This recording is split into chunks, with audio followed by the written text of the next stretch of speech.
Hi, good Tuesday, and thanks for being here and being a part of the program on this 14th day of November, a day where the clouds gave way as high pressure is moving on to our north. That was the effect and will be this evening. However, it's short-lived. Clouds are going to be rolling right back into town tomorrow, out and ahead and during a cold front that's going to give us only a slight drop in temperatures and a decent chance of some showers, not real active. A big cold front, though, is still around the corner in store for our weekend. Tell you more about the timing and details on that in just a few moments. On tonight's program, trying to squeeze it all in this evening. Coverage of last night's Johnson County Fiscal Court meeting. Last night's Paintsville City Council meeting was attended by dozens, standing room only. The speaker of which addressing the city council and mayor, saying that they were there to address rumors that they had heard or indicated that the council and mayor were all anti-Apple Festival. I'll share with you as much of that discussion as we can. Several arrests to pass along to you tonight.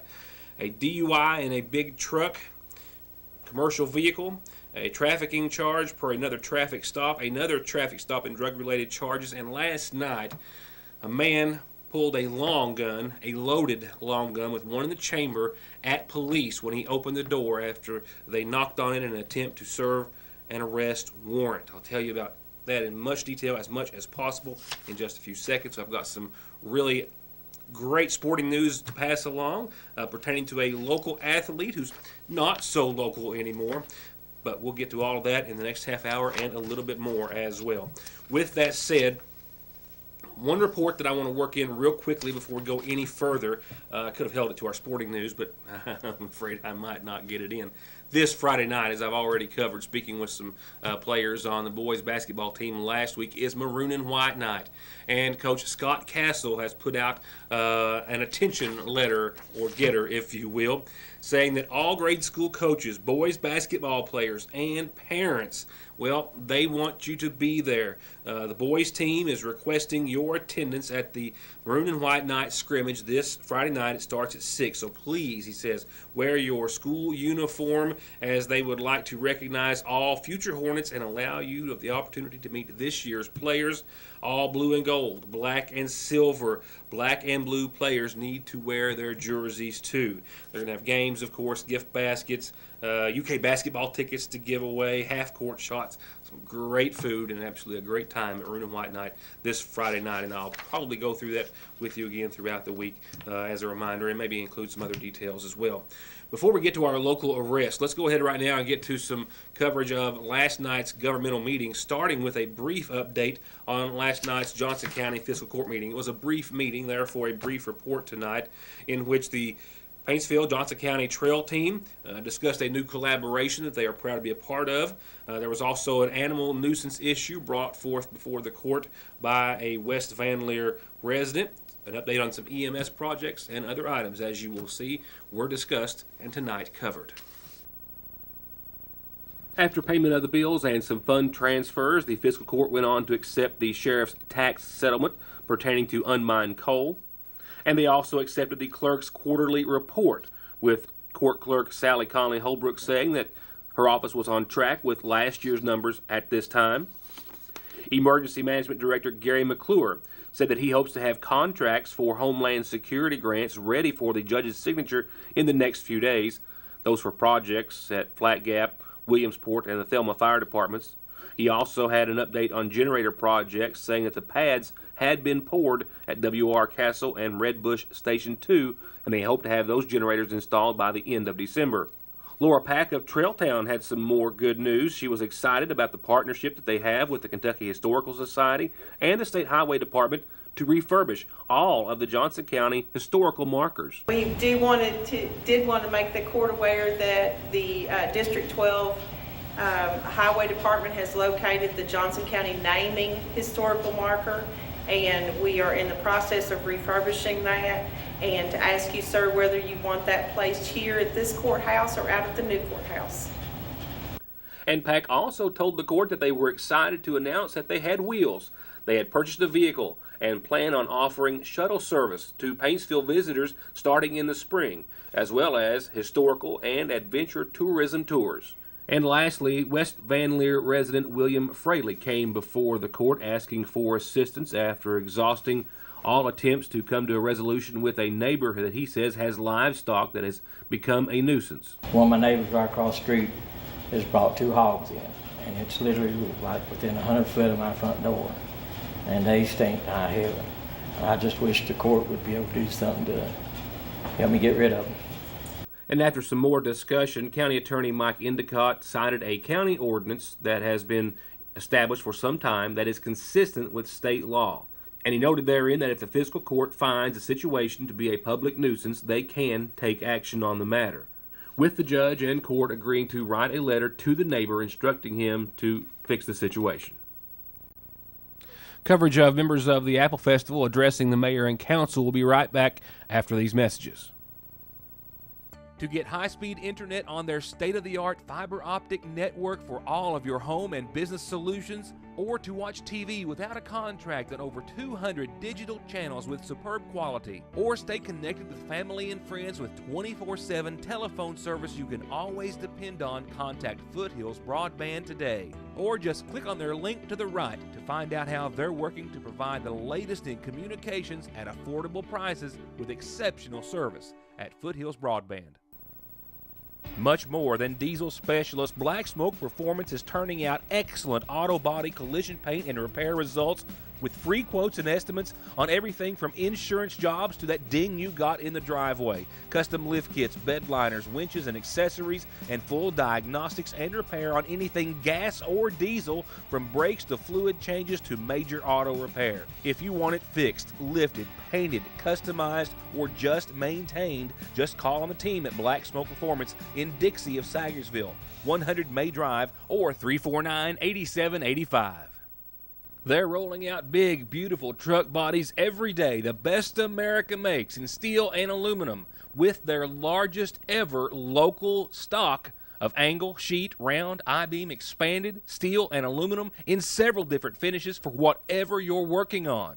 And if the dump body you're driving needs parts, they've got them in stock. And if you need a big project fabricated from scratch, they've got you covered at Logan in Salyersville since 1904. Hi, I'm attorney Jeff Lovely. When hiring an attorney, experience does matter. For over 20 years, I've been representing clients throughout Eastern Kentucky.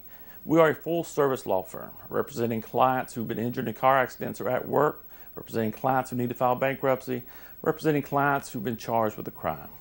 For all your legal needs, contact my office when it matters. We have 2 locations for your convenience. In Sayersville at 349-4522 and West Liberty at 743-1965.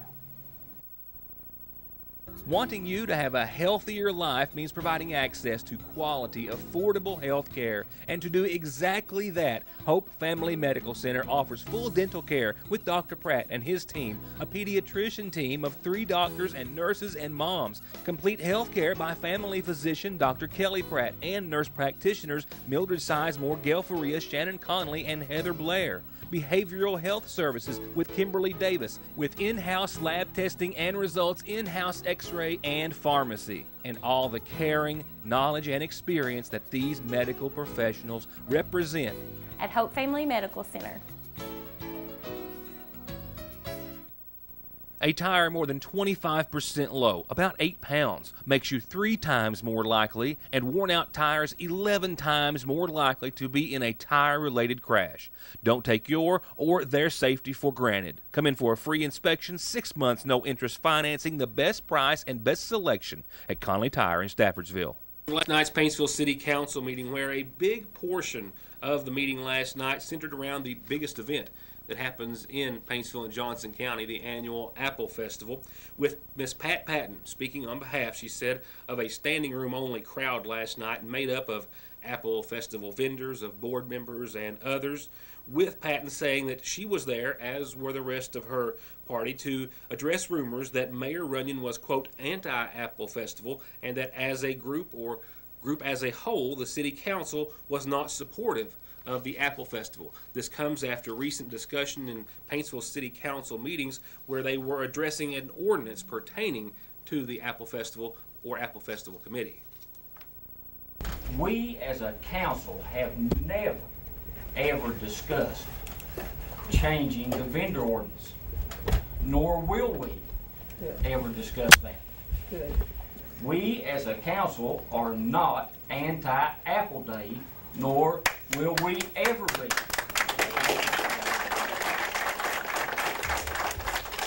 We as a council want to make sure that every non-profit makes every dime they can make. That's all we ask. We will not change any of that, ever, as long as I'm mayor, and I guarantee you, as long as these people sit around this table, that will never be changed. So put all those rumors aside. Now, there are a few things. On Monday morning, October the 2nd, the carnival started setting up, okay, blocking a roadway. I got an email at 10:42 on Monday morning from the Kentucky Transportation Department telling me that I had to have certain items in that Mr. Tosti knew about but never let me know in order for us to block a roadway. That is total lack of communication. Hey, it is. It is. Okay? So, all we're asking is that he communicate with me a little bit better so that we can solve these type of problems. And the mayor also outlined some other issues that were brought before them, a booth being moved in too early before it should have been allowed, tents on Court Street and 2nd Street that were set up and affecting some school bus routes, and a local attorney saying that he'd had to close his offices even earlier than planned in lieu of the tents being set up. While, in an effort to clear up the matters, Mr. Tosti of the Apple Festival Board said that he'd been told by the state highway at District 12 that they no longer needed to fill out the lengthy application in regards to closing the streets for Apple Day, and that there were logistical reasons for all of the issues that the mayor mentioned. I think if people know the statistics or reasons why we have to set up so early and everything and do things like this, like that booth down there, for a day or maybe a day and a half early, and then setting the tents up. Because we pay almost $15,000 for the tents. That's going to have to be ironed out.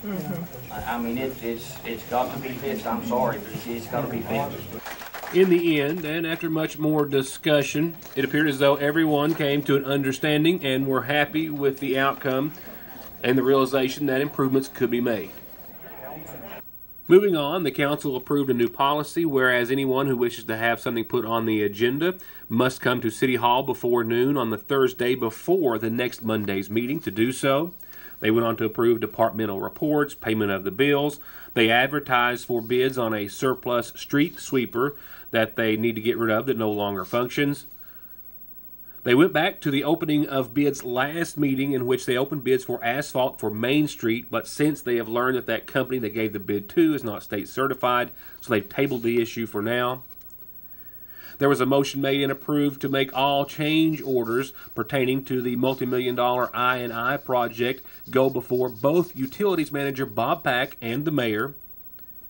Later, Shay Likens was appointed to the Paintsville Tourism Board, and Andrea Dixon was reappointed to the Paintsville Tourism Board.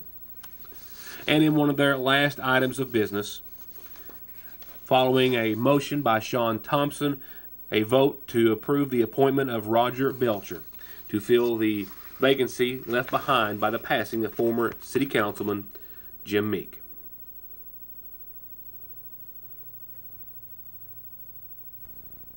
We are all human. Because we're not perfect, we tend to make mistakes. Unfortunately, some mistakes are severe and carry more consequences than others. If you have been hurt in a car wreck, a truck wreck, or because of someone's mistake, reckless or careless behavior, you deserve help with your medical expenses, lost wages, and serious permanent pain and injuries that you have been made to suffer and will continue to suffer for the rest of your life. If you have been injured, I can help. I'm attorney Don Wayne McFarland. Call me and let me go to work for you. 349-9000. Bumper stickers, ball caps, calendars, t-shirts, pencils and pens and gifts, they get you noticed. They get you votes. And get yours locally with the best quality and savings. Call Avavian Arnett Deaton at 349-3835 or find her on Facebook today. Hello, McGoffin County. I'm Matthew Wireman, and I'm officially announcing my candidacy for County Judge Executive on the Democrat ticket. I've decided to run for this office not to satisfy a thirst for power. I'm running because I love McGoffin County, and I believe prosperity is within our reach. I want to use my skills, experience, and leadership to serve you and to help make our county a better place to live, work, and raise our kids. I'm asking for your support during this campaign and for your vote on Election Day. Thank you. Like our 100% safe and secure mobile banking app at Sayersville National, we're always working to make your life a little easier. And our mobile deposit feature gives you more freedom and more time to do what you love the most. Just open the app, confirm the amount, and click. You're done. A safe, no-hassle way to manage your money from anywhere in the... Well, you get the drift. Now get the app at Sayersville National Bank. 349-3131. Hi, this is John Harris at Gateway Motors. We're having a get it out of the mud sale. Everything we have is covered in mud, so if you want a good deal, right now is time to get it. Yeah, no joke, no gimmick. The road construction is killing them, so John has cut another $1,000 off this super economical 2015 Mitsubishi. It's got less than 22,000 miles, new tires, and it's only $69.95. He cut this 08 Crew Cab Dodge 4x4. It's $5,000 below book. He cut $2,000 off this Ford Escape 4x4 XLT to $69.95. And this 2010 Honda Civic with ultra low miles, only $83,000. His price just too low to advertise. Call today for quick pre-credit approval, $0 down, low income approval, and most payments under $200 a month at Gateway Motors in Sayersville, 349 Cars. Layaway now for Christmas at Parkway Gun and Pawn on all new and pre-owned guns, on everything from the best in personal protection to the very best sport and hunting rifles. And layaway is available on all the other great gift ideas, all priced at pennies on the dollar. And if you need a little extra cash for the holidays, they'll loan you cash today on just about anything worth $1. Parkway Gun and Pawn. Arrests, some actually going back a few days that we're just now getting caught up on and finding some more details on. But all in all, they deal with trafficking and controlled substances, DUI of a commercial vehicle. Perhaps one of the most serious is related to an incident last night in which a man pulled a loaded long gun on state police and police as they came to his door.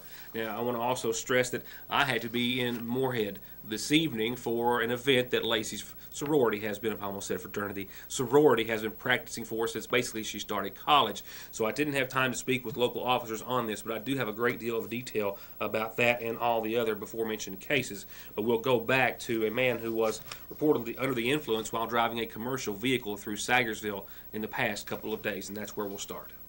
McGoffin County Sheriff's Deputy Steve Montgomery notes that on the night of Sunday night, that was around 11:50 that night on 114, he saw a vehicle operating a large truck that crossed the center line over halfway and then back over halfway of the fog line on the opposite side of the road. He made a traffic stop to which the driver failed all field sobriety tests. And then upon a search of the vehicle, after the driver admitted that he had shot up with some sort of narcotic or drug earlier in the morning, Suboxone and syringes were found in the cab of the truck. And there was also no entry on the log book at all for that date.